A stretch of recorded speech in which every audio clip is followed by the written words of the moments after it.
اول ماتش جوج البيوت، تنظن ما كنتيش تتسنى شي حاجه اكثر من هكا. بسم الله الرحمن الرحيم. الحمد لله، كنشكر بعد اولا الجماهير اللي قامت واللي شجعتنا في الملعب تاعنا، ومن الضروري كان من الطبيعي ان نفرحوها بنتيجه ايجابيه ونحققوا واحد الفوز اللي يحفزنا باش نمشيو في البطوله ان شاء الله، ونحاولوا نلعبوا على المراتب الاولى ان شاء الله. 4-0 ما تنظنش واش كنتوا تتسناو نتيجه اكثر من هكا؟ فصراحه هذا ماشي كيسو ما كناش ننتظروا هذه النتيجه، فاحنا الهدف اللي كنطمحوا له هو الفوز باكثر عدد المقابلات داخل الميدان، خصوصا اننا مساندين بالجمهور ديالنا الرأي اللي حجب كتف المقابله الاولى.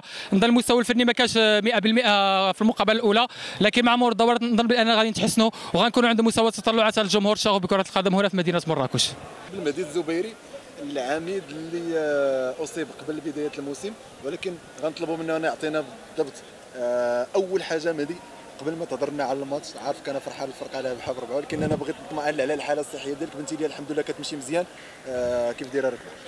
الحمد لله دابا ندير لها ريديكاسيون، عندي لا سومين بروشين ان شاء الله ندير اوبيراسيون عند الدكتور عيفتي، ان شاء الله مورا الاوبيراسيون ديك الساعه ديبان لنا اش نديرو ان شاء الله. ترجع للميادين مهدي. اليوم كيف جاك الماتش 4-0؟ تنظن بان الدراري ما كانوش يتسناو شي نتيجه بحال هكا. والحمد لله بالنسبه للاعبين الجدد اللي التحقوا بالفريق بينوا على مستوى كبير، هادشي تيبين بان الفريق فيه واحد الانسجام اللي كبير، والحمد لله كما شفتي النتيجه 4-0، يعني راه النتيجه راه باينه هي اللي بتهضر عليها، والجمهور تمتع باللاعبين الجدد وقدموا اضافه، والحمد لله على هذا الانتصار.